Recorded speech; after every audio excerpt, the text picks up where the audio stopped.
Antes de começar, deixa eu te fazer um pedido. Se você chegou até aqui, se inscreve no canal Lendas do Corvo, ativa o sininho e deixa seu like. Porque o que eu vou te contar não é só uma história de terror, é um aviso. A última vez que alguém ouviu os tambores naquela floresta foi o pescador Joaquim. Ele saiu de manhã cedo, remando contra a corrente, como sempre fazia. O sol ainda nem tinha subido direito. 2 horas depois, só encontraram o barco, flutuando devagar, e dentro dele, o rosto do homem. Só o rosto. Não havia sangue, não havia corte. Era como se tudo abaixo dos olhos tivesse simplesmente desaparecido. Como se alguém tivesse servido ele num prato. Naquela noite, ninguém dormiu. O povo todo se trancou dentro de casa. As portas foram seladas com cruzes feitas de cipó e sal. E mesmo assim, a floresta cantou.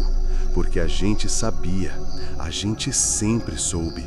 Elas estavam voltando. As 3 irmãs. As que foram banidas. As que prometeram voltar. E agora, depois de tanto tempo, eu entendi que aquela história que minha avó tentava esconder não era lenda, era dívida. E eu sou o último nome da lista. Mas para você entender como tudo começou, eu preciso te levar de volta para o lugar onde a floresta nunca dorme, de volta para o ano de 1983. A vila onde eu cresci ficava às margens do rio Andirá. Naquela época, não tinha luz elétrica nem televisão. A gente vivia da pesca, da roça e do medo. O medo era silencioso, mas sempre presente. A floresta era grossa, fechada. Tinha cheiro de coisa viva, não só bicho ou mato. Tinha noites em que a mata suspirava, como se algo gigante respirasse por dentro dela. A maioria dos adultos não falava sobre as 3, mas quando a lua sumia do céu, ninguém saía de casa. Diziam que, muito tempo atrás, havia 3 irmãs que moravam isoladas, em uma cabana de palha entre as raízes de um samaúma. Elas não iam à missa, não acendiam vela nos santos. Sabiam fazer chás que curavam febres, mas também orações que secavam criancinhas doentes em poucos dias. O povo dizia que elas faziam ceia com a alma dos homens. Minha avó era diferente. Ela era respeitada, forte, sabia usar plantas, conhecia os nomes dos ventos, mas nunca olhava direto para o mato. Sempre dizia: onde o silêncio anda em círculos, não pisa com o pé nu. Foi só quando eu completei 17 anos que ela me contou a verdade. Que ela tinha sido uma das mulheres que expulsou as irmãs da vila. Que naquela noite a floresta pegou fogo sozinha. E que as irmãs desapareceram, mas deixaram o ritual pela metade. Segundo ela, faltava só um ingrediente, um corpo, um sangue específico. Mas eu não ligava, não acreditava nessas coisas. Até os sons começarem, até as vozes virem nos meus sonhos, até eu mesmo sentir que tinha algo me observando atrás das árvores. Tudo começou com os animais. Um cachorro apareceu morto perto da canoa do meu tio.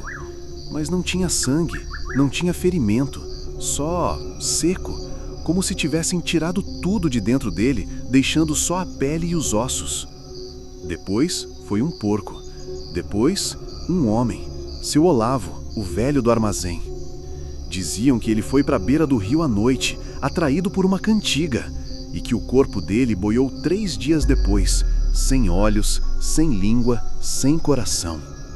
E mesmo assim, ainda diziam que ele tinha morrido de susto. Foi aí que eu comecei a ouvir também, nas madrugadas, quando tudo ficava quieto, um som leve, como uma voz de mulher soprando dentro de um bambu oco, sussurrando meu nome. E eu fazia o que ninguém deveria fazer, seguia os sons. Na 4ª noite, encontrei um rastro de penas e folhas queimadas que levava até o meio da mata. Ali havia um tipo de altar. Era feito de cipó, pedra e ossos, um monte de ossos de animais empilhados, com 3 banquinhos baixos ao redor. E no meio deles, um pano vermelho, com o meu nome escrito em barro. Quando toquei, senti a pele das costas arrepiar como se algo tivesse me atravessado. Meus olhos queimaram, minha garganta secou, e a partir daquela noite eu comecei a sonhar com elas, sempre em trio, sempre cantando, sempre me chamando de Menino Ceia. Acordava com arranhões no peito, cortes funos, como se feitos por unha, e cada vez mais profundos. Mostrei para minha avó. Ela chorou sem dizer uma palavra, e no dia seguinte sumiu da vila. Deixou só uma carta, e dentro dela uma única frase: se os tambores tocarem de novo, não olhe para a fogueira. Depois que minha avó desapareceu, alguma coisa dentro de mim começou a desmanchar. O mundo ficou mais estranho. Eu andava pelas trilhas que sempre conheci, mas parecia que a floresta respirava. As árvores sussurravam meu nome sem vento nenhum. Os bichos me olhavam e corriam. E os arranhões? Viram marcas, runas, linhas tortas e símbolos que pareciam acender quando a lua sumia do céu. Na pele, elas queimavam. Por dentro, eu sentia fome, mas não era por comida. Eu parei de dormir. Acordava sempre às 3, em pé, do lado de fora da rede, sempre com o mesmo som no ouvido. Tum, tum, tum, tum. Os tambores, baixos, constantes, como se fossem meu coração virando outro. As pessoas da vila começaram a me evitar. Diziam que meus olhos estavam ficando fundos, estranhos, e que eu andava falando sozinho. Mas eu não falava sozinho. Eu respondia a elas. Numa das madrugadas, eu ouvi barulho dentro do baú velho da minha avó. Nunca tinha mexido ali, mas quando abri, encontrei cartas, velhas, manchadas, e um mapa. No verso das cartas havia desenhos, 3 mulheres ao redor de um círculo, ramos de folhas específicas, estrelas invertidas, e em todas as cartas a mesma assinatura no final: o ciclo precisa de 4 voltas.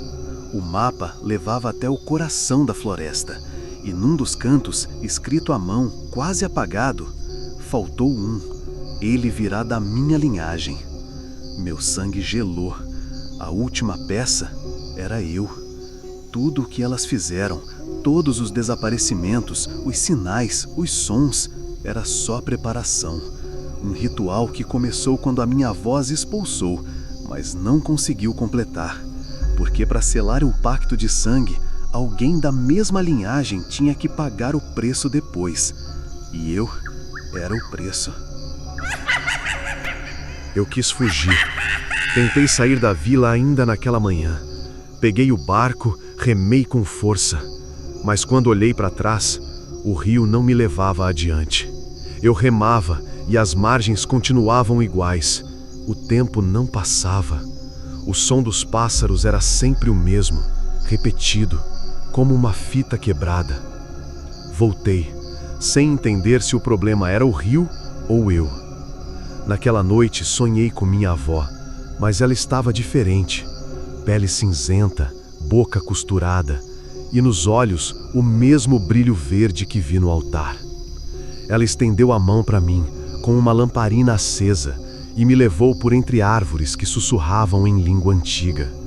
No sonho, vi minha própria mãe criança, presenciando a expulsão das 3 irmãs. Vi os aldeões com tochas, amarrando as mulheres em cipós, colocando fogo em volta, sem nunca tocar nelas diretamente. E vi que minha avó hesitou. Ela não finalizou o ritual, porque uma das irmãs era sua irmã de sangue. Foi por isso que o feitiço não foi quebrado, só adiado, congelado no tempo, esperando por mim. Acordei com a garganta arranhada, terra debaixo das unhas e marcas novas no braço. Na parede da minha rede, alguém tinha escrito com sangue seco: é chegada a 4ª volta. Ali eu entendi. O tempo delas estava de volta. A lua nova se aproximava, e eu não era mais só um neto curioso. Eu era o último prato da ceia. Na noite da lua nova, eu apaguei. Não sei se dormi, desmaiei ou se fui chamado. Mas lembro do som. Era como se o coração da terra batesse dentro do meu crânio. Tum, tum, tum. Quando abri os olhos, meus pés já pisavam na lama. A floresta me envolvia como um túnel vivo. A noite era densa e, mesmo sem luz, tudo brilhava em tons de verde escuro. Musgos, cipós, folhas tremiam como se tivessem medo do que vinha. Mas eu não tinha medo, porque eu estava em transe. Segui as pegadas, pequenas, femininas, marcadas como se afundassem fundo demais para um corpo comum. Depois de meia hora caminhando, cheguei. O altar estava ali, limpo, como se nunca tivesse sido abandonado. 3 bancos de madeira negra dispostos em triângulo. No centro, uma fogueira acesa, mas a chama era verde, pulsante, quase líquida. E ao redor dela, elas dançavam. 3 mulheres, nuas, cobertas por símbolos pintados com algo escuro. Seus cabelos longos e molhados arrastavam no chão. Os pés descalços batiam no barro no mesmo ritmo do tambor que eu ouvia dentro de mim. Eu as reconheci, não por fotos, mas porque o sangue sabe. A do meio tinha olhos tão claros que pareciam de vidro. A da esquerda cantava com uma voz que parecia vir de uma caverna. E a da direita sorria, não para mim, mas para o que eu me tornaria. Fui andando até o círculo, como se não tivesse mais corpo, só vontade. Uma delas veio até mim, passou os dedos no meu peito e as marcas brilharam. As outras 2 tiraram uma tigela de dentro da fogueira e quando o líquido tocou meus pés, senti meu coração desacelerar. O ciclo agora fecha, elas disseram em uníssono. 4 voltas, 4 bocas, um sangue que lembra. A última colher foi erguida e eu desapareci. Não sei para onde fui, não sei o que sou agora. Só lembro do som dos tambores parando. Disseram que eu sumi por 2 dias. Me encontraram sentado à beira do rio, olhos abertos, corpo frio, mas respirando. Sem memória. Me levaram de volta para a vila. Dizem que eu passei semanas em silêncio, só encarando o fogo. Mas eu não me lembro disso. A primeira lembrança clara que tenho depois daquela noite é dela. De uma mulher nova na vila. Apareceu de repente, com uma mochila nas costas e um sorriso calmo demais. Cabelo escuro, olhos de vidro, pele tão pálida que parecia feita de cera. Disse que vinha do norte, queria aprender com os mais velhos, fazer parte da comunidade. Ninguém desconfiou, mas eu sabia. No primeiro dia em que ela passou por mim, ela parou, sorriu e sussurrou: "Menino Ceia." Na hora meu coração parou, mas ela já tinha ido, sumido entre as barracas como se nunca tivesse falado nada. E agora ela está por aí, ensinando remédios com ervas, cuidando dos doentes, fazendo amizades.